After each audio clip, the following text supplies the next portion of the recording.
ಆಹಾರ ದಸರಾದ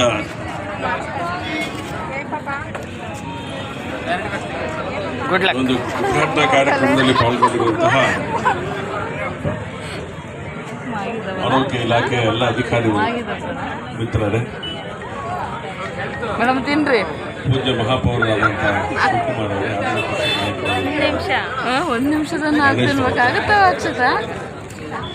ಆಹಾರ ದಸರಾದ ಅಧ್ಯಕ್ಷರು ಆದಂಥ ಆಶಾ ಚಂದ್ರಪ್ಪ ಅವರೇ,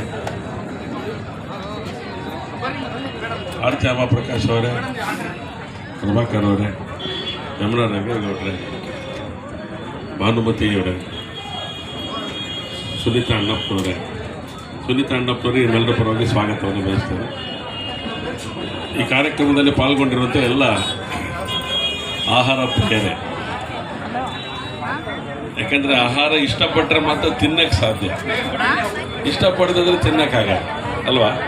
ಹಾಗಾಗಿ ಆಹಾರವನ್ನು ಇಷ್ಟಪಟ್ಟು ತಿನ್ನಲಿಕ್ಕೆ ಬಂದಿರುವಂತಹ ಎಲ್ಲ ಆಹಾರ ಪ್ರೇಮಿಗಳೇ, ಈ ಕಾರ್ಯಕ್ರಮದಲ್ಲಿ ಬಂದಿರುವಂಥ ಎಲ್ಲ ಮಾಧ್ಯಮ ಮಿತ್ರರೇ, ಮಹಾನಗರ ಪಾಲಿಕೆ ಈ ಬಾರಿ ಪ್ರತಿ ಬಾರಿ ಒಂದೊಂದು ವರ್ಷನೂ ಕೂಡ ಅತ್ಯಂತ ವಿಜೃಂಭಣೆಯ ದಸರಾನ ಮಾಡಲಿಕ್ಕೆ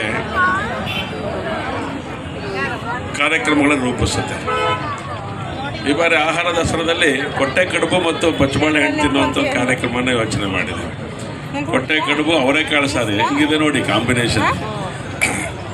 ಆದರೆ ತಿನ್ನಲೇಬೇಕಿದು, ಯಾಕಂದರೆ ನಮ್ಮ ಮಲೆನಾಡಿನ ಆಹಾರ ಪದಾರ್ಥಗಳಲ್ಲಿ ಕೊಟ್ಟೆ ಕಡುಬಿಗೆ ಒಂದು ಅದರದ್ದೇ ಆದಂಥ ವಿಶೇಷ ಸ್ಥಾನಮಾನ ಇದೆ. ಅದೆಲ್ಲ ಕಡೆ ಮಾಡೋದಿಲ್ಲ, ಎಲ್ಲಿ ಮಾಡ್ತಾರೋ ಅಲ್ಲೋಗಿ ತಿನ್ನುವಂಥ ಸ್ಥಿತಿ ಇವತ್ತು ನಮ್ಮ ಸಮಾಜದಲ್ಲಿ ಬೆಳೆದು ಬಂದಿದೆ.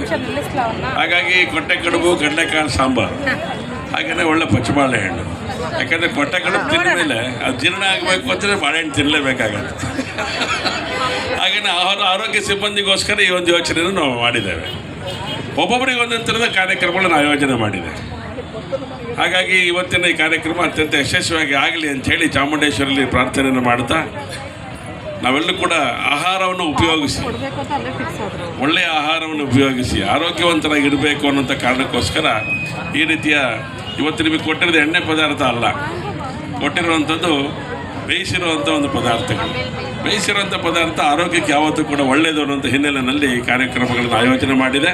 ಹಾಗಾಗಿ ಈ ಕಾರ್ಯಕ್ರಮ ಆಯೋಜನೆ ಮಾಡಿದಂಥ ನಮ್ಮ ಅಧ್ಯಕ್ಷರಾದಂಥ ಆಹಾರ ದಸರಾ ಅಧ್ಯಕ್ಷರಾದಂಥ ಮತ್ತು ಆಶಾ ಚಂದ್ರಪ್ಪನವರು ಮತ್ತು ಆ ತಂಡದ ಎಲ್ಲ ನಮ್ಮ ಮಹಾನಗರ ಪಾಲಿಕೆ ಸದಸ್ಯರಿಗೆ ಮತ್ತು ಅಧಿಕಾರಿ ವರ್ಗದವರಿಗೆ ಹಾರ್ದಿಕವಾದಂಥ ಕೃತಜ್ಞತೆಗಳನ್ನು ಸಲ್ಲಿಸಿ ನನ್ನ ಈ ಆಹಾರ ದಸರಾ ಉದ್ಘಾಟನೆಯನ್ನು ಅತ್ಯಂತ ಸಂತೋಷದಿಂದ ಉದ್ಘಾಟನೆ ಮಾಡಿದ್ದೇನೆ ಅಂತ ಮಾತನ್ನು ಹೇಳ್ತಾ ನಾನು 4 ಮಾತುಗಳನ್ನು ಮುಕ್ತಾಯ ಮಾಡ್ತೇನೆ.